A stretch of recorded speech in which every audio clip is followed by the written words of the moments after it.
Okay, differential equation में कुछ questions हम आपको और सॉल्व कराते हैं जो थोड़ा टफ हैं, उसी को बताया जाएगा।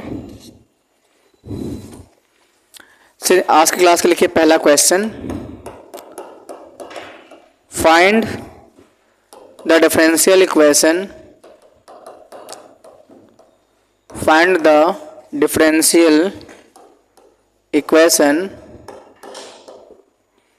corresponding to the equation corresponding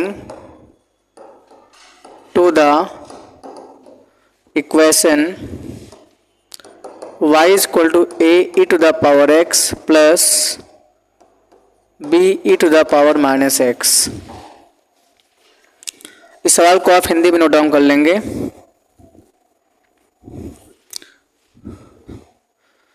समीकरण y बराबर a e to the power 2x लिख लीजिए हिंदी में। समीकरण y बराबर a e to the power 2x plus b e to the power minus x के संगत अवकल समीकरण ज्ञात कीजिए। तो बच्चे लास्ट क्लास में बता ही दिए थे, यहाँ पे a और b क्या है, आर्बिट्रेरी कांस्टेंट है, तो 2 बार डिफरेंशिएशन करना पड़ेगा। तो कर लेंगे। तो आपके पास given y is equal to a e to the power 2x plus b to the power minus x, इसको आप इक्वेशन नंबर 1 मान लीजिए। एक बार इसको डिफरेंशिएट करेंगे तो y डैश आएगा और a e to the power 2x का 2a e to the power 2x होगा और minus b e to the power क्या, माइनस x। क्लियर है? इसको क्वेश्चन नंबर 2 मान लीजिए। अगेन डिफरेंशिएट करिए इसी को ही, तो y डबल डैश और फिर से 2 बाहर होगा तो 2 टू जा 4a e to the power 2x और फिर बच्चे यहाँ से माइनस बाहर होगा तो माइनस माइनस क्या plus b e to the power क्या माइनस से। Question number 3। तो जो कोशिश करना है हमको एक ऐसा इक्वेशन बनाना है इन्हीं तीनों की ही हेल्प से। अब आगे ये डिफरेंशिएट नहीं होगा, इन्हीं तीनों की हेल्प से ऐसा इक्वेशन बनाना है जो a और b हमारे हट जाएं। तो क्या करेंगे, पहले बच्चे 1 2 को ऐड कर दीजिए, equation first plus equation second, इसको अप्लाई कर दीजिए। ये लिख लेते हैं एडिंग। जब फर्स्ट सेकेंड को आप ऐड करें तो क्या आएगा बोलो, तो y प्लस वाई डैश। जब इन दोनों को आपस में ऐड करेंगे देखो दोनों कैंसिल हो जाएंगे ये, तो 2a की पावर 3x प्लस a की पावर 2x कुल मिला के क्या आएगा 3a e to the power क्या बच्चों 2x। राइट? एक बार इसको इक्वेशन आप 4 मान सकते हो, देयर इज नो प्रॉब्लम, 4 मान लीजिए। This is the equation number 4। फिर एक बार करना क्या है, सेकेंड और थर्ड को ऐड कर लीजिए। Adding equation second plus third. जब बच्चे इसको ऐड करेंगे सेकेंड थर्ड को तो y dash plus y double dash, y dash plus y double dash. बच्चे उस स्टेज से ये दोनों कैंसिल हो जाएंगे, माइनस b की power minus x plus b की पावर माइनस कैंसिल हो जाएगा। तो बच्चों 2a e की पावर है, दोनों देखो ऐड हो जाएंगे ये, और बच्चे ये पार्ट क्या होंगे ऐड हो जाएंगे, और 4 plus 2 6a to the power 2x हो जाएगा। तो या तो एक काम कर लीजिए बच्चों, इक्वेशन 4 से a e to the power 2x की वैल्यू रख लो, या तो एक काम कर लीजिए y dash plus y double dash. बच्चों 6 को लिखोगे क्या 2 multiply 3a e to the power क्या 2x और y dash plus y double dash और 2, और बच्चों देखो 3a e to the power 2x की वैल्यू हमारे पास में ये है, y प्लस वाई डैश है, रख लेंगे सीधा वहाँ पे। तो सीधा हम लोग रख लेंगे y प्लस वाई डैश। अब जो आया है इक्वेशन इसमें देखो a और b तो है नहीं, तो यही क्या होगा रिक्वायर्ड डिफरेंशियल इक्वेशन हो जाएगा। थोड़ा इसको आगे आप और सॉल्व कर लीजिए आराम से। तो क्या होगा y dash plus y double dash equal to 2 into y plus 2y dash. फिर बच्चे क्या करिए y डबल डैश और माइनस का 2y। अच्छा देखो y डैश ये है और ये क्या है 2y डैश, इधर ले आएंगे तो y डैश में से 2y डैश माइनस हो जाएगा, तो माइनस का क्या बचेगा y dash equal to 0। This is the required differential equation. यही क्या है रिक्वायर्ड डिफरेंशियल इक्वेशन है। नोट करिए फिर आगे बढ़ते हैं।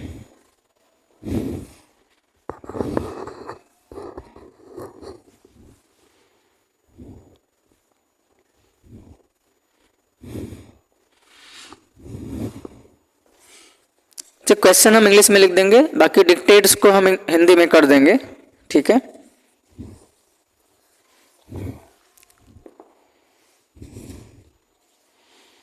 तो कोशिश हमको यही करना है कि ऐसे डिफरेंशियल इक्वेशन बनाइए जिसमें आर्बिट्रेरी कांस्टेंट जो हो ना हो।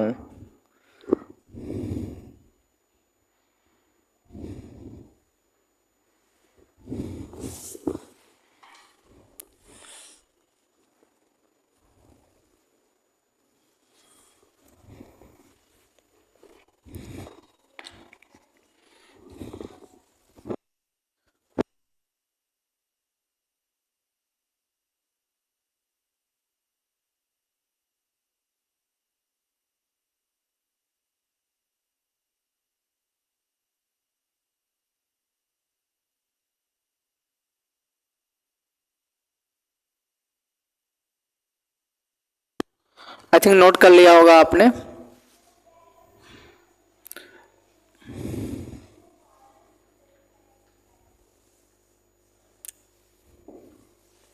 देखिए क्वेश्चन, देखिए बच्चों, क्वेश्चन यही है आपके सामने।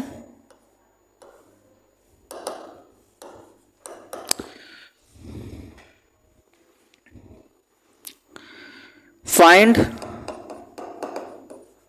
The differential equation of the curve y is equal to k x minus k whole square for every value of k। ठीक है, हिंदी में इसको लिख लेंगे, लिख लीजिए हिंदी में। वक्र y बराबर k into x minus k का होल स्क्वायर का k के समस्त मानों के लिए अवकल समीकरण ज्ञात कीजिए। ठीक है, वक्र y बराबर k एक्स माइनस के का होल स्क्वायर k के समस्त मानों के लिए अवकल समीकरण ज्ञात कीजिए। अब देखिए बच्चों, यहाँ पे एक ही हमारे पास में आर्बिट्रेरी कांस्टेंट जो कि k है, तो एक ही बार हम डिफरेंशिएट करेंगे, तो y is equal to k x minus k का होल स्क्वायर। तो डिफरेंशियल बच्चों एक ही बार होगा, differentiation with respect to x। तो ये बच्चे हो जाएगा y डैश, और k तो कांस्टेंट है उसका होगा नहीं, तो इसका हो जाएगा जो कि स्क्वायर है तो 2 पावर नीचे लाएंगे तो 2 टाइम्स ऑफ x माइनस के हो जाएगा। क्लियर है। फिर बच्चों करना क्या होगा, यहां से हमको बस k को कैसे भी करके k रिमूव करना पड़ेगा। You have to remove k, आपको k बच्चे रिमूव करना है कैसे भी करके। ठीक है, अगर मान लीजिए हम स्क्वायरिंग करते हैं, ठीक है, स्क्वायरिंग यहां कर दें, स्क्वायरिंग बोथ साइड, देखते हैं कैसे k रिमूव करना है, देखिए ध्यान से। तो उस स्टेज में y डैश का square is equal to 4k square और x माइनस के का होल स्क्वायर। तो बच्चों इस स्टेज से y डैश का स्क्वायर इज इक्वल टू, आप यहां पे लिख लीजिए k या 4k into x minus k का होल स्क्वायर। हमने बच्चे इस k स्क्वायर को दो पार्ट में ब्रेक कर दिया है, k मल्टीप्लाई k में कर दिया है। अब देखिए इक्वेशन में बच्चों इसकी value k into x minus k का होल स्क्वायर की वैल्यू दिया गया y, मतलब इसके प्लेस पर k इंटू एक्स माइनस के होल स्क्वायर के प्लेस पर मैं यूज कर सकता हूं y, जो कि ये y हो गया। और बच्चे इस स्टेज से हम k की वैल्यू निकाल सकते हैं। यहाँ k की वैल्यू आएगी y डैश का होल स्क्वायर अपॉन क्या 4y। नाउ अगर यहाँ से कैसे भी करके निकाल सकते हैं, दिक्कत नहीं है। नाउ अब बच्चों करना क्या है, जो आपको कर्व दिया है उसी में उठा करके k की वैल्यू को रख लीजिए आप, सीधी सी बात। तो नाउ वी हैव, मेरे पास क्या है y को जो कर्व था वो है k एक्स माइनस के का होल स्क्वायर। तो इसी में आप इसको जरा रख लीजिए, ठीक है। तो जो k की वैल्यू हमारे पास में ये आ चुकी है, रख लीजिए। तो y is equal to Y dash का whole square upon 4y X minus Y dash का होल स्क्वायर अपॉन 4y का होल स्क्वायर। बस आगे भी इसको करेंगे कैलकुलेशन, तो यही आपका फाइनल डिफरेंशियल इक्वेशन आपका हो जाएगा। You can solve further also, 4y into y 4y square हो जाएगा। आगे भी सॉल्व करके आंसर हो जाएगा। कुल मिला के हमको एक ऐसे रिजल्ट पे पहुंचना है जहां पे आर्बिट्रेरी कांस्टेंट k का रिमूव करना बहुत जरूरी है।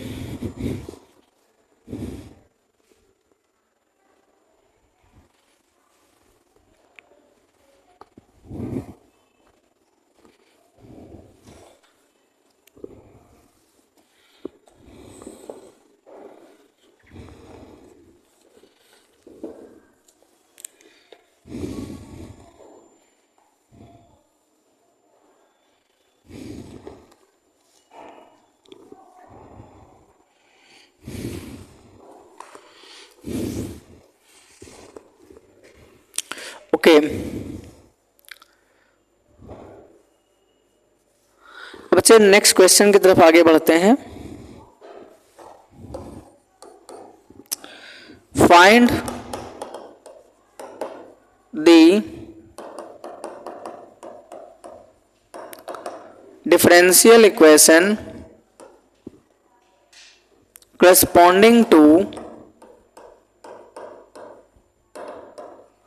corresponding to v is equal to a by r plus capital B।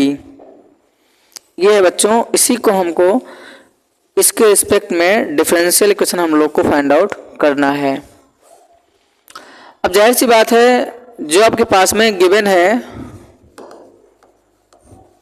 बच्चों v इज इक्वल टू है a by r plus b है। तो a और b हमारे आर्बिट्रेरी कांस्टेंट हो जाएंगे और r जो होगा वेरिएबल होगा, तो r के रिस्पेक्ट में ही यहाँ पे डिफरेंशिएशन करना पड़ेगा। वो कुछ क्वेश्चंस में आपको प्रैक्टिस पे चलेगा पता कि किसके रिस्पेक्ट में करना है। तो differentiation with respect to r आप कर लीजिए। तो बच्चों आएगा dv upon dr, a constant है और सबको पता है 1 अपॉन r होगा। 1 अपॉन r का क्या होता है, माइनस का 1 अपॉन r स्क्वायर, और b का 0 हो जाएगा, ठीक है। और फर्दर अभी एक बार बच्चे और हम इसको डिफरेंशिएशन करेंगे, क्योंकि दो कांस्टेंट है तो एटलीस्ट आप एक बार और इसको डिफरेंशिएट करेंगे। तो बच्चे फिर से आप इसको डिफरेंशिएट करना पड़ेगा विद रिस्पेक्ट टू r। तो यहाँ आएगा d2v upon dr2 minus a। बच्चे 1 अपॉन r स्क्वायर का डिफरेंशिएशन करना है तो r की पावर -2 जाएगा। अब इतना बताएंगे नहीं बार बार, बिकॉज आप ऑलरेडी पढ़ चुके हैं। r की पावर -2 करना पड़ेगा, तो बच्चे -2 नीचे लेके आते हैं और 1 यूनिट कम करेंगे तो r की पावर क्या आ जाएगा, -3। कुल मिला के तो बच्चों आएगा 2a अपॉन r की पावर क्या 3। ये बच्चों आएगा d2v अपॉन dr2। अब इसी का ही यूज करके हम लोग कैसे भी करके डिफरेंशियल इक्वेशन बनाएंगे, a और b को रिमूव कर देंगे। तो आप कहेंगे सर एक काम कर लीजिए कि हम r की वैल्यू निकाल लेते हैं आर की वैल्यू।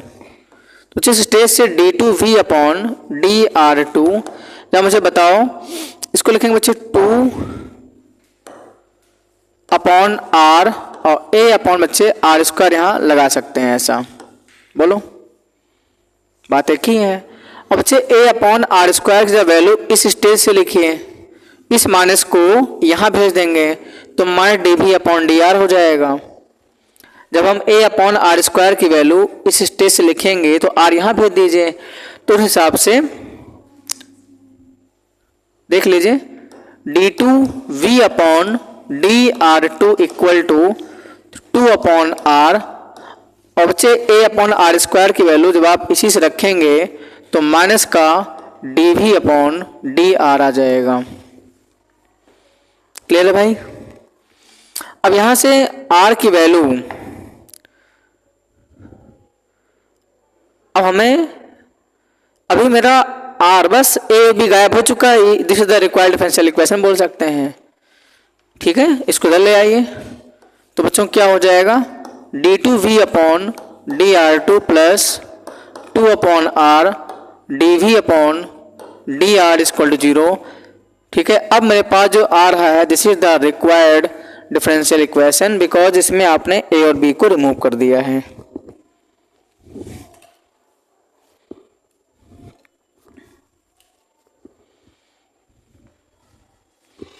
बाकी आप एलसीएम भी ले सकते हैं, इसकी कोई बड़ी बात नहीं है, एलसीएम भी लिया जा सकता है। यहाँ पे आर एज एलसीएम काम कर जाएगा।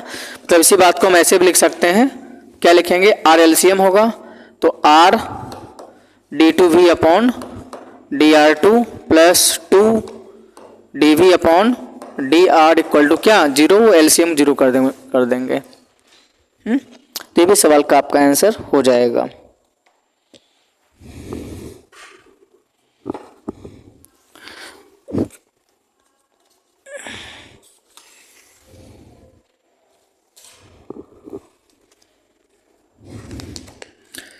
चलिए कुछ अगले क्वेश्चन की तरफ बढ़ते हैं, नोट कर लीजिए इसको।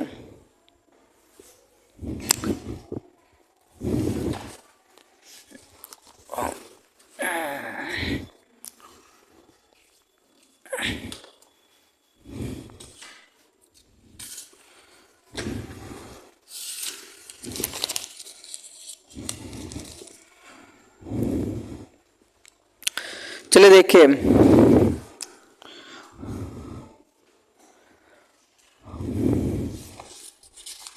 अब कुछ क्वेश्चंस ऐसे भी हैं जिसमें एक लैंग्वेज लिखी होती है, उस लैंग्वेज को बच्चे रीड करके हम लोग पहले इक्वेशन फॉर्म करते हैं और then you have to form the differential equation. Okay, तो इसी पे कुछ लैंग्वेज बेस्ड प्रॉब्लम, इसका बाद में अगला जो यही है वो हमारा लैंग्वेज बेस्ड प्रॉब्लम है। लैंग्वेज बेस्ड प्रॉब्लम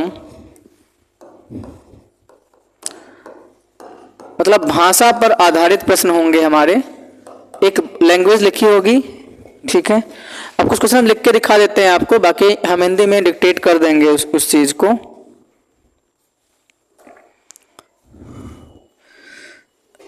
जैसे क्वेश्चन यही है, इस पर form the differential equation of family of circle circles touches the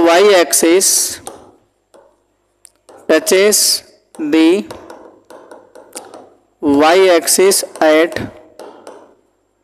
origin।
शायद वॉल्यूम ऑफ हो गई थी, फिर से बोल देते हैं। y अक्ष को मूल बिंदु पर स्पर्श करने वाले वृत्तों के कुल अवकल समीकरण ज्ञात कीजिए। लिखा भी है form the differential equation of family of circle touches the y axis at origin. तो कॉन्सेप्ट हमारा सबसे पहले ये है कि हम ऐसे सारे सर्किल को हमारे काम के हैं जो y एक्सिस को ओरिजिन पे टच कर रहे हैं। लिखा है तो साफ साफ form the differential equation of family of circle touches the y axis at origin. y axis को ओरिजिन पे टच कर रहा है। तो कुछ हमारे अगर हम अपने दिमाग में कुछ काम बनाए, सर ये एक्स वाई एक्सिस है बच्चे, ये है ओरिजिन, वाई एक्सिस को टच कराना है, कुछ ऐसा सर्किल हमारा बन जाएगा। बताओ, ऐसा भी बन सकता है क्योंकि सर आप ऐसा क्यों बना रहे हैं, हो सकता है कि ऐसा भी बन जाएगा, दो कंडीशन पर बन जाएगी। तो जाहिर सी बात है अगर वाई एक्सिस को ओरिजिन पर सर्किल टच कर रहा है, मूल बिंदु पर सर्किल स्पर्श कर रहा है, तो सेंटर कहीं ना कहीं एक्स एक्सिस पे हो जाएगा। अब अगर अगर किसी भी सर्किल का सेंटर एक्स एक्सिस पर है तो ऐसे सर्किल का जो केंद्र होता है बच्चों, सेंटर, वो h,0 होता है।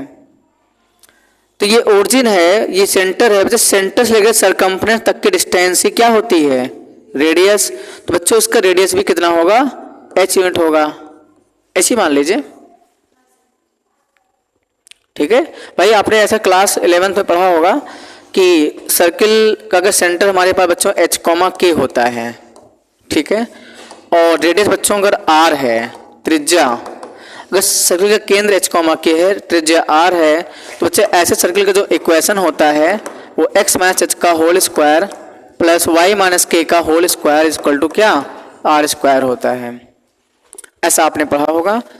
तो उसी पे बेस्ड हमारा ये सवाल है। अब तक के सवालों में हमें इक्वेशन दिया रहता था, लेकिन हमको इक्वेशन बनाना है। ठीक है, तो इसको हटा देते हैं, ये तो खैर आपको समझ में आता है, फिर भी अगर नहीं आता तो आप इसको आराम से नोट डाउन कर सकते हैं, दिक्कत नहीं है। तो यहाँ पे बच्चे जो सेंटर हमारे पास है वो क्या है, h,0 है, और रेडियस हमारा जो बच्चों रेडियस हमारा जो काम करेगा, इसकी वैल्यू, हाँ, रेडियस r बच्चों h के ही इक्वल होगा। ऐसा इसलिए क्योंकि सरकमफ्रेंस डिस्टेंस h ही है। तो इसलिए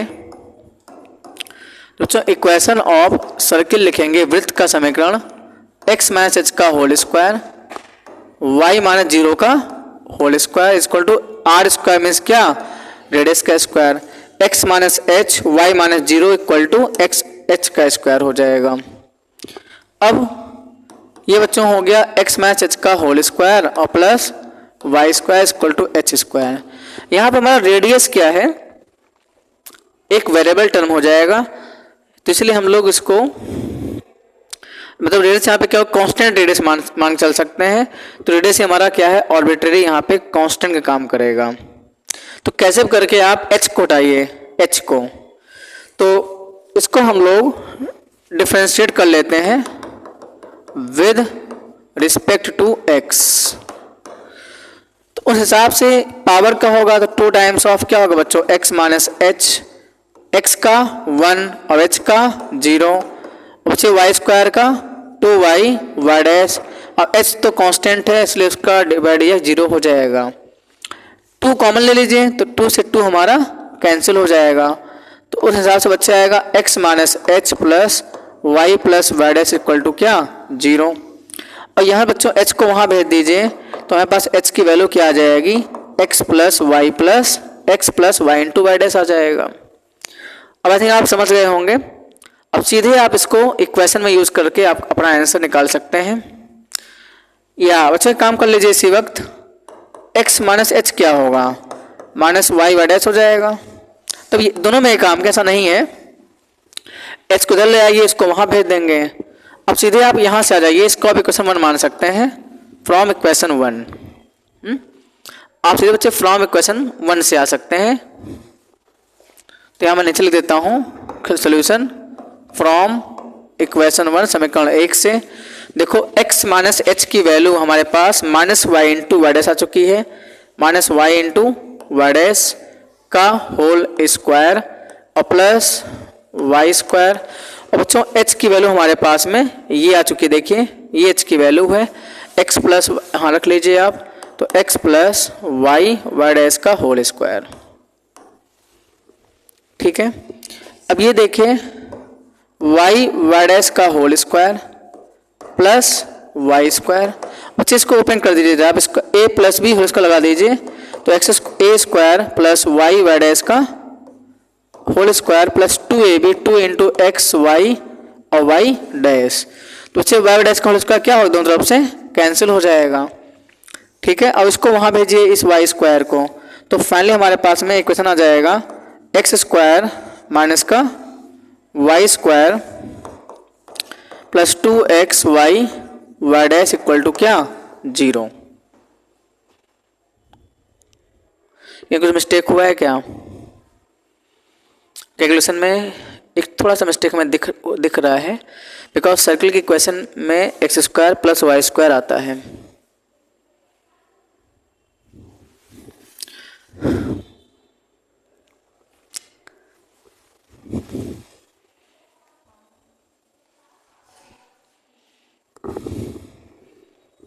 नहीं ठीक है, ऐसा कोई नहीं जरूरी है कि X square minus Y square ही आता है, ठीक है, नोट कर लीजिए।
ओके,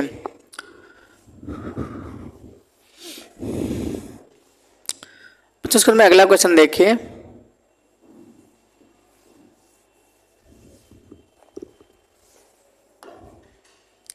क्वेश्चन देखने पहले क्वेश्चन खैर कल करा देंगे, आज थोड़ा बता देते हैं कॉन्सेप्ट पार्ट, थोड़ा सा रिकॉल करते हैं। क्लास 11th में पढ़ा होगा आपने, चलिए 11th में आपने एक पढ़ा होगा दीर्घवृत्त पढ़ा होगा, इसको हम एलिप्स बोलते हैं, एलिप्स। दीर्घवृत्त तो बच्चे दो टाइप का होता है, एक होता है हॉरिजॉन्टल,